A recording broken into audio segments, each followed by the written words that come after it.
Hey everyone, welcome to this, my first of 3 videos on the Canon EOS D60, the great-great-great-great-great-grandfather of all Canon digital cameras. The Canon EOS D60 is an interchangeable lens DSLR with an APS-H 6.3 megapixel CCD sensor. What does all that mean? Interchangeable lens means that the lens can be removed from the camera at any time when you're not taking a photo, and a different one can be put back on, and there you go, no issues. Digital SLR means that this is a single lens reflex camera. The light from the lens travels through it to the mirror, then up to the focusing screen in the pentaprism here so that you can see it through the optical viewfinder right here. APS-H is the sensor size. Don't do what I'm about to do ever. And you can look inside of the shutter area and you can see the shutter curtain there. That shutter curtain's a little bit bigger than the APS-H sensor. 6.3 megapixels is the image size that the sensor creates, and CCD is the sensor type. It's a charge-coupled device.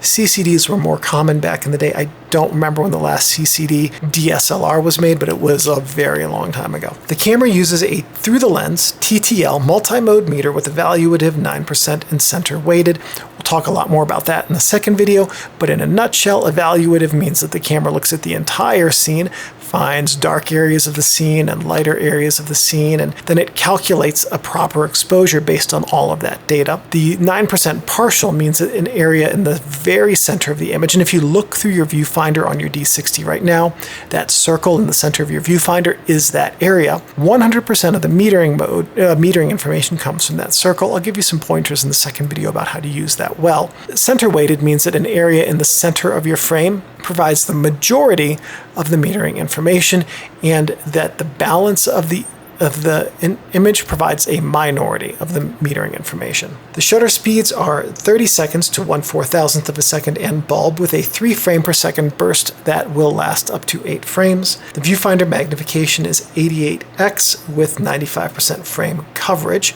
So take a look at the back of the camera here and we can see the viewfinder. What that means is that what you're going to see in here is 88% of the size of what's going to reach the sensor. Basically, the viewfinder shrinks the image coming through the lens. 95% frame coverage means that if you take what you're looking at now and assume that that's what's going to be on the sensor, then about 2.5% on each side and 2.5% on the top and bottom will be in your image, but not in your viewfinder. The ISO range is 100 to 1000 as well as auto, and the flash sync speed is 1/200. Now lastly, in terms of video, you can't do it. This is a stills-only camera that can take still images, cannot be used for video. The target market for the Canon EOS D60 would have been the mid-range user. It was between the 1DS and the 1D, which were the flagship professional cameras, and the 300D, which was the entry-level camera. It has exceptional build quality, and as you saw on the back of it, there was a bit of a ding to the screen, and guess what? The screen still works.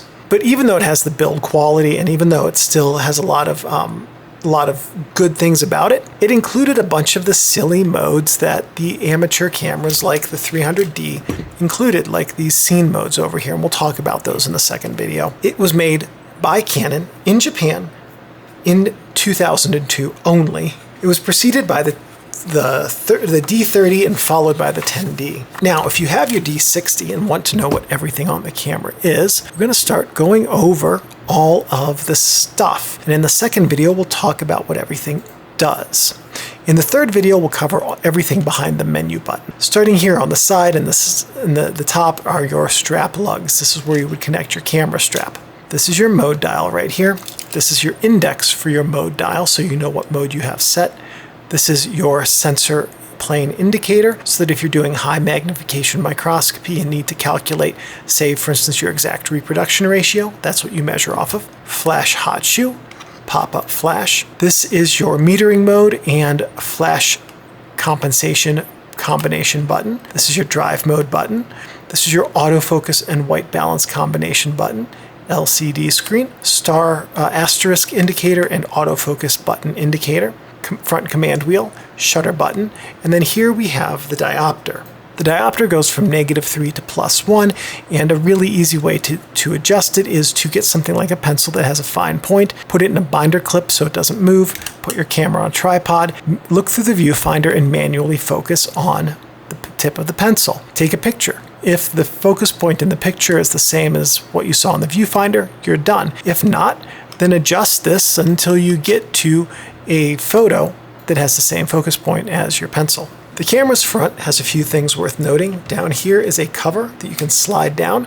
This is a battery or an AC adapter cable cover. If you have the AC adapter and are going to use it, you slide this up and then the cord pops out down that way. This is your lens mounting flange, lens mounting index, this red dot right here. This is your autofocus and self-timer light, lens release button right here, lens locking pin, and over here is the flash release button and the depth of field button. Those are both on the sides. On this side of the camera, we have a flash PC port. This is where you would connect an off-camera flash via a Pronto or Comper cable, just like that. It is not something you can connect to your personal computer. That's not going to work through here. This is simply a port that allows you to trigger a flash that's not connected to your camera. This is a remote port, so if you have the cabled remote for this, you can plug it in there. Video out and digital. So video out is a analog 2.5 millimeter jack. So this will work with analog TVs if you've still got one of those laying around. In digital, I'm honestly not 100% certain what port that is, whether that is FireWire or if that is a proprietary Canon port. It's been, back when this came out, I was actually selling tech, and it's just been so long since I've seen FireWire. I'm not even sure I don't remember what the ports looked like for that. Anyway, whatever port that is, if you have the cable for it, you can connect it to your computer. That said, it's a 22-year-old digital connection. You're probably going to get better transfer rates for your files just popping the CF card out of the camera and putting it directly into a CF card reader for your computer. The only thing that this was really used for was transferring files from your camera to your computer. On this side of the camera, we have the CF card port. Slide the door back, lift it open, and here's the CF card port where we'll insert the CF card in video 2. The back of the camera has all kinds of stuff on it. Here is the main power switch. Okay, this turns the camera on and off. Menu button, info button, jump button only works during image playback. Zoom out button only works during image playback. Playback access button, delete button only works during image playback. LCD screen, which amazingly still works. Viewfinder. This is your rear command wheel on-off switch, so you can determine whether or not you want the rear command wheel to be on or off. Rear command wheel, set button, asterisk button, autofocus button. The bottom of the camera has a few things. This is your battery chamber. We'll see how to change batteries in the second video. This is your button cell battery chamber. This button cell in here is responsible for exactly one thing, and that is storing the date so that the camera doesn't have to have the date input every time you turn it on. If you turn on your camera and it's asking for a date every time you turn it on, this button cell has died, and I'll show you in the second video how to replace it. Tripod socket, Canon EOS D60, serial number, registration info, made-in info, and other production information right here. I do have some things not to do with your Canon D60. Don't drop it on the LCD screen. Or do, this one survived. Don't touch the mirror, the shutter, and the sensor that are behind the lens. Your finger oils can damage each of them. It can cause your mirror to tarnish, which will throw off your autofocus and your metering. Your finger oils can cause the shutter to be gummy, and then the leaves can jam or they won't stick.